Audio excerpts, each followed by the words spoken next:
Hello friends. आज हम एक और नया टॉपिक सीखते हैं। और ये जो नया टॉपिक है ये है 7 C's ऑफ कम्युनिकेशन। कम्युनिकेशन की जब भी हम बात करते हैं, स्पेशली बिजनेस कम्युनिकेशन की या किसी भी तरह के कम्युनिकेशन की अगर बात करें, तो ये C's बहुत इम्पॉर्टेंट रोल प्ले करते हैं कम्युनिकेशन को इफ़ेक्टिव मतलब प्रॉपर बनाने में। तो हम जानते हैं कि क्या होते हैं ये 7 C's। 7 C's में अगर हम बात करें तो पहला सी है क्लैरिटी। क्लैरिटी मतलब आपका कम्युनिकेशन क्लियर होना चाहिए जिससे सामने वाले को समझने में कोई प्रॉब्लम ना हो। क्लैरिटी में आता है आपका लैंग्वेज जो सिंपल और स्ट्रेट फॉरवर्ड होना चाहिए। हमें घुमा के लच्छेदार बातों में या किसी जो बात कहनी है उसको स्ट्रेट कहें। हम अपने थॉट्स को लॉजिकली ऑर्गेनाइज करें। लॉजिकली मतलब हर एक सेंटेंस जो हम पहले बोल रहे हैं, हर थॉट जो हम पहले बता रहे हैं, वो लॉजिकली कनेक्टेड हो हमारे सेकंड सेंटेंस या सेकंड थॉट से।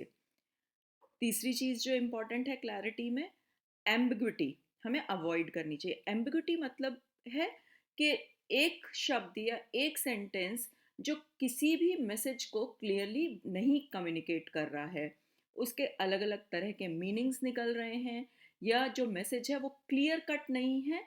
जैसे मैं मैसेज देना चाहती हूँ सामने वाले को कि मैं शाम को 5 बजे आपके साथ मीटिंग करूँगा, और यहाँ पर मैंने उसको ये चीज़ बोलने की जगह मैं उससे क्वेश्चन फॉर्म में पूछ रही हूँ, क्या हम शाम को मिल सकते हैं, क्या मीटिंग कर सकते हैं। तो ये एम्बिगुअस है कि सामने वाला मीटिंग करना चाहता है या मुझसे क्वेश्चन पूछ रहा है, मुझसे परमिशन मांग रहा है कि मीटिंग करनी है या नहीं।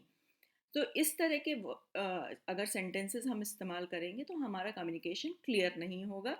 उसमें कहीं ना कहीं कुछ डाउट की गुंजाइश रह जाएगी। तो ये चीज़ें क्लैरिटी को कम करती हैं। सेकंड बात करें जागन की। जागन मतलब टेक्निकल शब्द, ऐसे शब्द जो किसी स्पेसिफिक फील्ड में किसी स्पेसिफिक काम के लिए ही इस्तेमाल, काम की लैंग्वेज में ही इस्तेमाल किए जाते हैं। जैसे अगर हम इंजीनियरिंग की बात करें तो कुछ शब्द इंजीनियरिंग के लिए कॉमन है, लेकिन और किसी फील्ड में काम करने वाले लोगों के लिए वो इतने सिंपल या इतने कॉमन नहीं है, तो वो उनको समझ नहीं आएंगे। सेकंड, जार्गन का लेवल भी अलग अलग होता है। टेक्निकल शब्द लोअर लेवल पे जो रहेंगे वो कुछ और होंगे। हायर लेवल पे वो शब्द जो किसी चीज़ बात को बतलाते हैं वो कुछ और रह सकते हैं। तो इस तरह के शब्द जो हमें लगता है कि हमारे लिए तो बहुत सिंपल हैं, लेकिन जिसको हम कम्युनिकेट कर रहे हैं उसके लिए उतने सिंपल शायद ना हो, तो ऐसे शब्दों को हम अवॉइड ही करें। कुछ complex terms, again field related कुछ ऐसी टर्म्स जो इतना सिंपल या सीधा नहीं है समझना, अगर उन चीज़ों का हम इस्तेमाल कर रहे हैं तो हमारा कम्युनिकेशन क्लियर नहीं होगा, और उसमें कहीं ना कहीं डाउट का कुछ चांसेस रह जाते हैं। सेकंड सी है conciseness. Concise means to the point. हमें अपनी बात को टू द पॉइंट रखना है।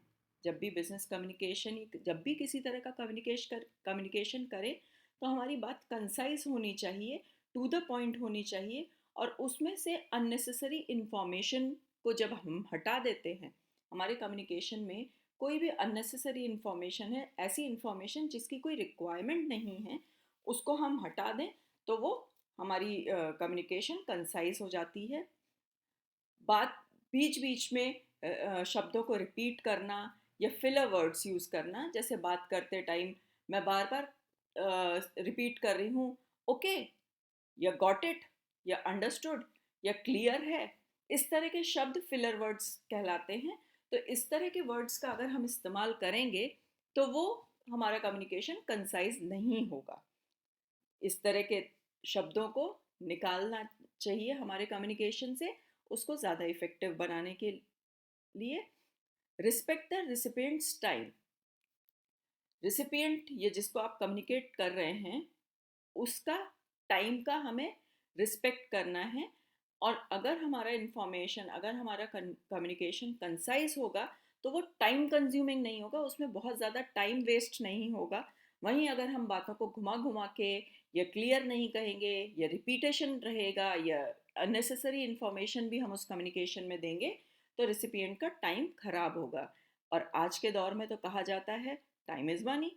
सो अगर आप रिसिपिएंट का टाइम वेस्ट कर रहे हैं तो आप एक तरह से मनी वेस्ट कर रहे हैं।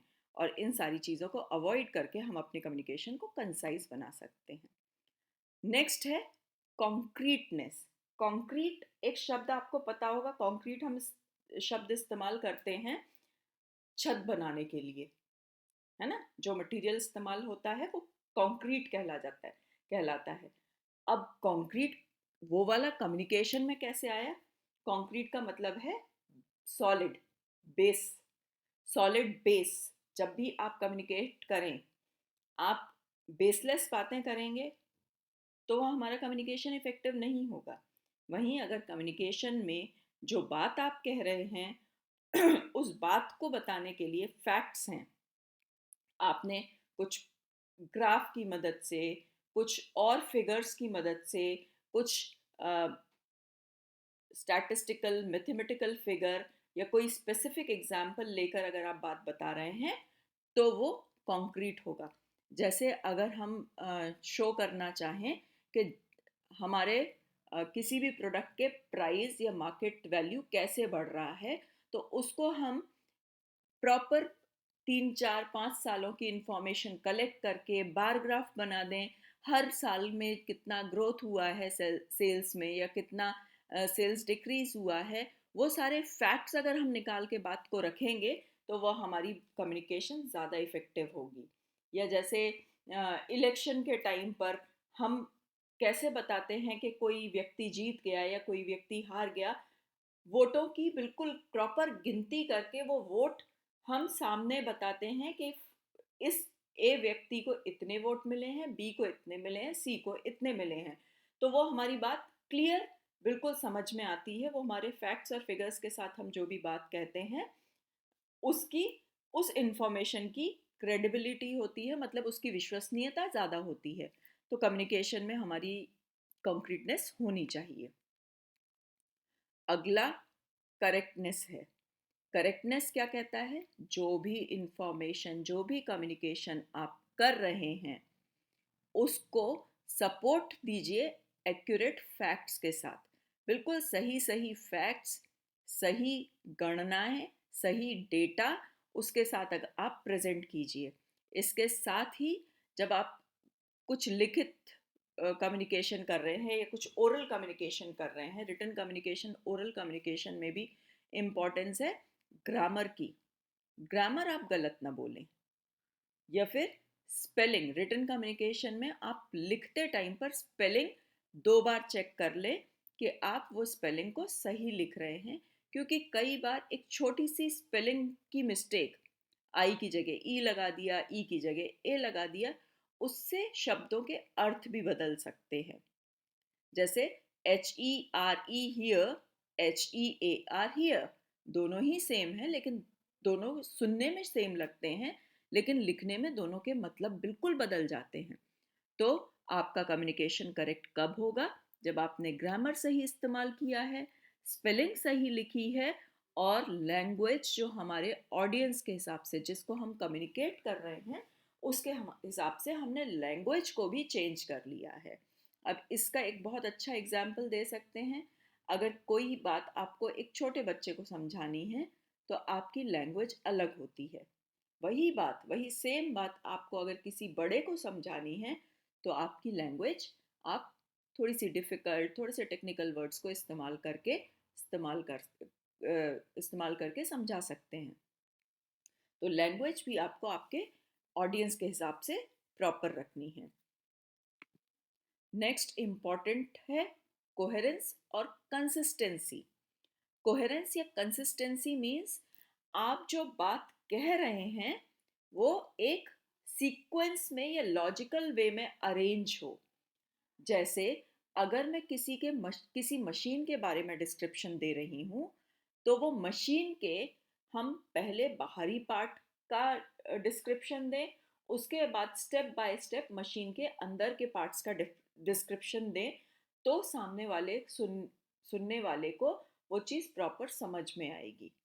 नहीं तो आपने पहले सामने वाले पार्ट का डिस्क्रिप्शन दे दिया, फिर सीधे आपने बिल्कुल कोर में, जो उसके सेंटर में मशीन के कोई पार्ट है उसके बारे में डिस्क्रिप्शन दे दिया।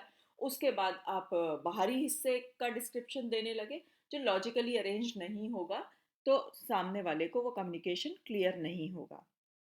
ये एक सिंपल और एग्जांपल देती हूँ डे टू डे एक्टिविटीज से, कि अगर आपको किसी रेसिपी को, किसी डिश की रेसिपी को बताना है कि उसका कुकिंग किस तरह से होगा, किस तरह से उस डिश को प्रिपेयर करेंगे, तो आप शुरुआत, अगर आपने देखा हो किसी कुकरी शो में या किसी मैगजीन में, जब वो कुकिंग के उसके इंस्ट्रक्शन लिखे होते हैं, तो शुरुआत करते हैं कि पहले ये सारा सामान इकट्ठा कर लीजिए, ये सारी तैयारी कर लीजिए, और अब इसके बाद उस डिश को बनाना शुरू करिए। न कि पहले वो आपको बनाने के इंस्ट्रक्शन दे देंगे, फिर तैयारी या इंग्रेडिएंट्स के इंस्ट्रक्शन देंगे। अगर ऐसा करेंगे तो वो शायद डिश बनाने का तरीका किसी को क्लियर ही नहीं होगा। और दूसरी चीज़ है transition smoothly between different points. हर एक पॉइंट से दूसरे पॉइंट पर जब आप मूव करें, तो वो ट्रांजिशन इतना स्मूथ हो कि सामने वाले को शॉक ना लगे। शॉक अब्जॉर्वेंट होना चाहिए आपका कम्युनिकेशन। शॉक कैसे? अभी आप बात कर रहे थे दिल्ली की और तुरंत आप पहुंच गए कलकत्ता। अगर ये चीज़ें होंगी तो वो कैसे ट्रांजिट करेगा दिल्ली से कलकत्ता के बीच में एकदम से?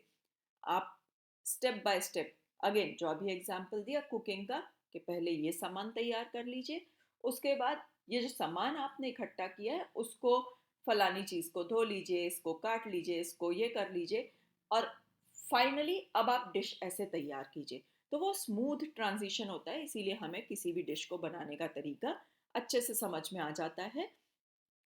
वहीं अगर इसको इस तरह से स्मूथ स्मूथ ट्रांजिशन नहीं होगा, तो चीज़ें क्लियर नहीं होंगी। Next, completeness. कंप्लीटनेस का मतलब है आपके इंफॉर्मेशन में, आपके कम्युनिकेशन में जिस भी जानकारी की ज़रूरत है वो सारी जानकारी मौजूद हो। जैसे मुझे एक मीटिंग का नोटिस निकालना है, तो वो मीटिंग का नोटिस अगर मैं निकालूं, तो उसमें कुछ इन्फॉर्मेशन होनी ही होनी चाहिए। जैसे मीटिंग कब है, मीटिंग कहाँ है, कौन कौन लोग मीटिंग अटेंड करेंगे, और मीटिंग किस बारे में होगी, और लास्ट इंफॉर्मेशन, ये मीटिंग बुलाने वाला कौन है। ये पूरी इंफॉर्मेशन अगर कम्युनिकेशन में नहीं है, तो वो कम्युनिकेशन कंफ्यूजन पैदा करेगा। जैसे मैंने सिंपल लिख तो दिया कि कल शाम को एक मीटिंग है, लेकिन उसमें मैंने क्लियर नहीं किया कि मीटिंग कहाँ पर है, मीटिंग कितने बजे होगी, और किस किस को अटेंड करनी है। तो वो सारी कम्युनिकेशन को कंफ्यूजन में बदल देगी, न कि कंप्लीट क्लियर कम्युनिकेशन होगा। और इसमें जो मैंने एक मैसेज दिया, मीटिंग कहाँ है, कब है, ये सारे पोटेंशियल क्वेश्चन, ये जो भी कम्युनिकेट कर रहे हो उससे जो भी सवाल है, वो उस कम्युनिकेशन के थ्रू वो जवाब मिलना चाहिए, तभी उस कम्युनिकेशन को कंप्लीट कहेंगे। नहीं तो इनकम्प्लीट कम्युनिकेशन अगेन क्या करेगी, कंफ्यूजन पैदा करेगी और कम्युनिकेशन आपका इफेक्टिव नहीं होगा। Courtesy is the next point. Courtesy मतलब सामने वाले को देखकर उसके हिसाब से आपकी लैंग्वेज, टोन और जेस्चर्स होने चाहिए। टोन आपका स्मूथ पॉजिटिव रहना चाहिए। जेस्चर वार्म जेस्चर्स होने चाहिए। वार्म जेस्चर मतलब सामने वाले को देखकर ये फील हो कि आप उससे बात करने में इंटरेस्टेड हो। कल्चरल डिफरेंसेस का भी हमें ध्यान रखना है। अब कल्चरल डिफरेंसेस कब आते हैं? जब दो लोग जो कम्युनिकेशन कर रहे हैं, सेंडर और रिसीवर, सेंडर और ऑडियंस, इनके कल्चर डिफरेंट है, और कल्चर डिफरेंट होने की वजह से कई बार कुछ मीनिंग अलग हो जाते हैं। जेस्चर्स, जो हमारी हाथ के मूवमेंट्स या हमारे फेशियल एक्सप्रेशन हैं, या जिस तरह से हम अपनी बॉडी लैंग्वेज शो करते हैं, उनके मीनिंग अलग अलग हो सकते हैं। तो ये आप सामने वाले को देखकर उस हिसाब से कम्युनिकेट करेंगे। जब भी हम क्रॉस कल्चरल या किसी डिफरेंट कल्चर वाले व्यक्ति के साथ कम्युनिकेट कर रहे हैं, तब हमें ये चीज़ ध्यान रखनी है कि हम उसको किसी तरह से हर्ट ना करें, उसको डिसरिस्पेक्ट ना करें, और इसी चीज़ को कहते हैं कर्टसी। और ये सारे थे 7 C's ऑफ कम्युनिकेशन। इसी तरह के और टॉपिक्स को और सिंपल वे में मैं आपके सामने प्रेजेंट करती रहूँगी। Till then, happy learning.